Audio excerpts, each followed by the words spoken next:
One of the things I love about exploring East Anglia's medieval churches is that you never quite know what you're going to find inside the cool interiors.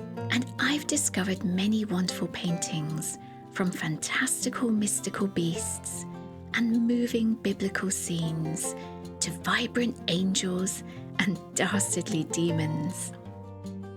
Join me as I explore 5 of my favourite Suffolk churches with paintings that can rival any art collection.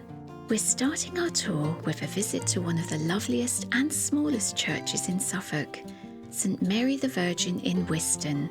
Or is it Wissington? The jury's still out on that, although Wiston is apparently the original name.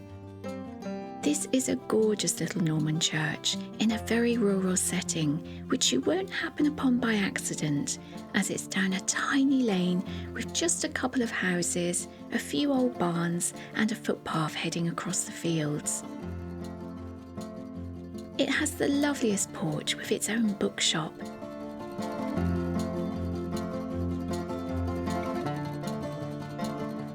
And a fabulous Norman door.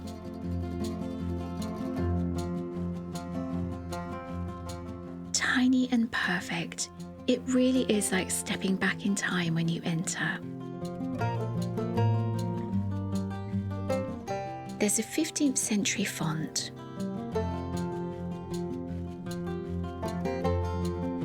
But the pulpit is Victorian and made to reflect the Norman arches of the church.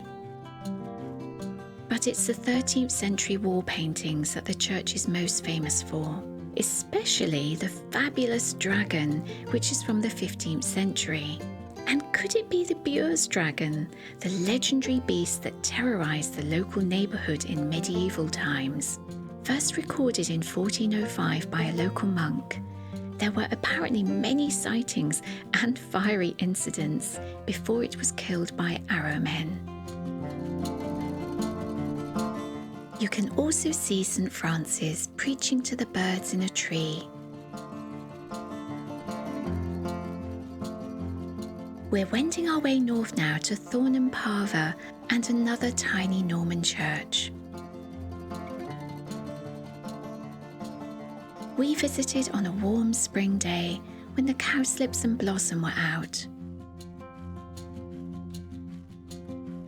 The church is fairy tale perfect, with its thatched and mossy roof and perfectly clipped yews.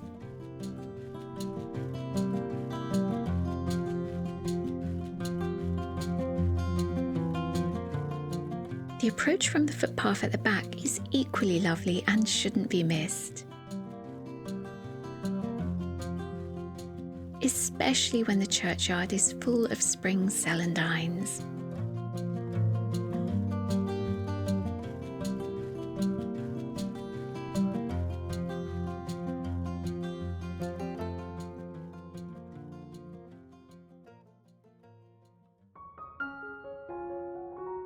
The reed table, which dates from the 14th century, is thought to have come from the larger altarpiece from a priory during the Anglican Reformation, and its paintings gleam gold in the dark interior of the church.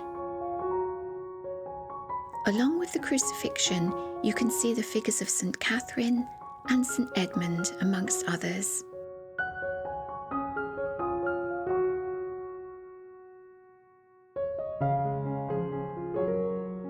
Like at Wiston, there are some wonderful wall paintings.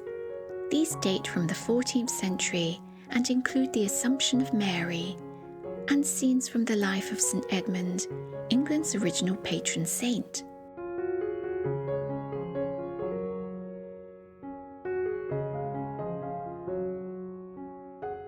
One image clearly shows the wheel of a cart on which his coffin was placed, the arch of the door representing the bridge over which it was carried. The village of Troston near Bury St Edmunds is our next stop. This is where you can find some of Suffolk's best wall paintings.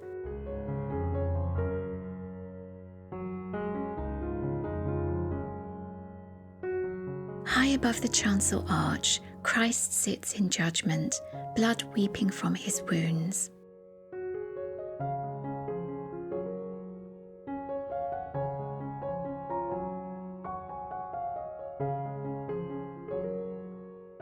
two images of St. George and the Dragon, painted at different times, and a large St. Christopher carrying the Christ child.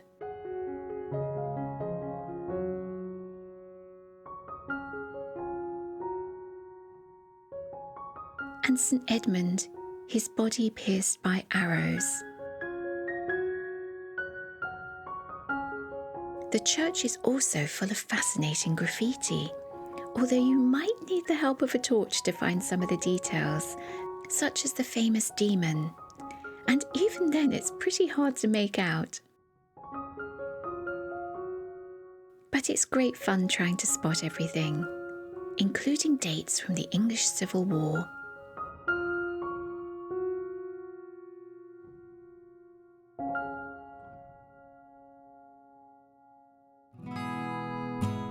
We're heading to Huntingfield now, and the Church of St. Mary with its beautiful flint flushwork porch.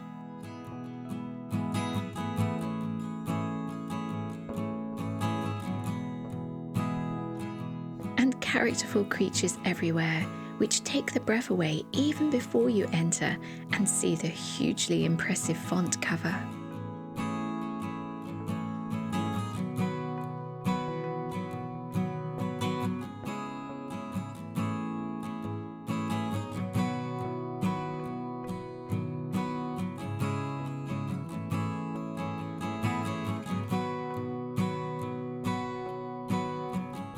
But it's the ceiling visitors come to marvel at. This is the extraordinary work of Mrs. Mildred Holland, who between 1859 and 1866 designed and painted this stunning little piece of heaven. Starting with the lovely angels against their vivid blue sky here.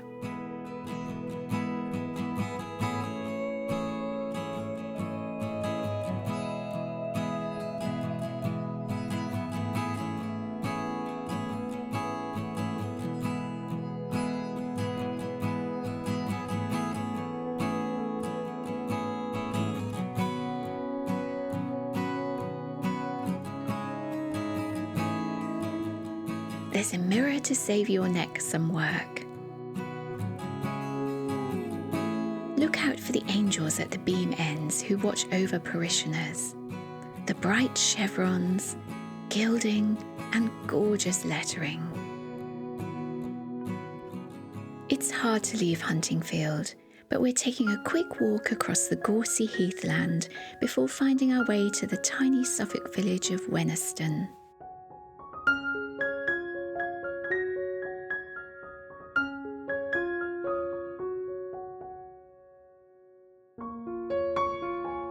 St. Peter's Church hides something unique. In 1892, during restoration work, the wooden tympanum was removed from above the chancel as it was decaying. Taken outside, it was left in the rain overnight, and the whitewash dissolved to reveal the most extraordinary scene. The doom painting that was revealed probably dates from the 16th century.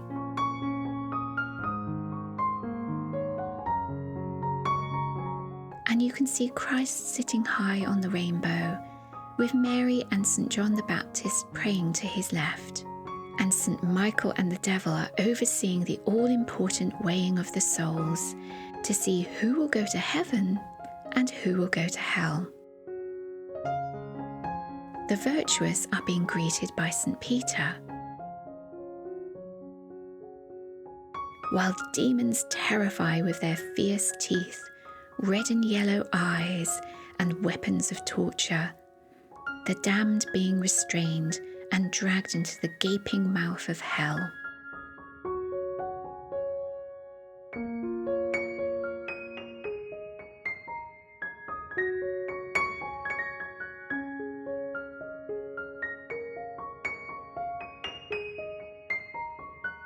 It's a very sobering image to come upon in a quiet little English church.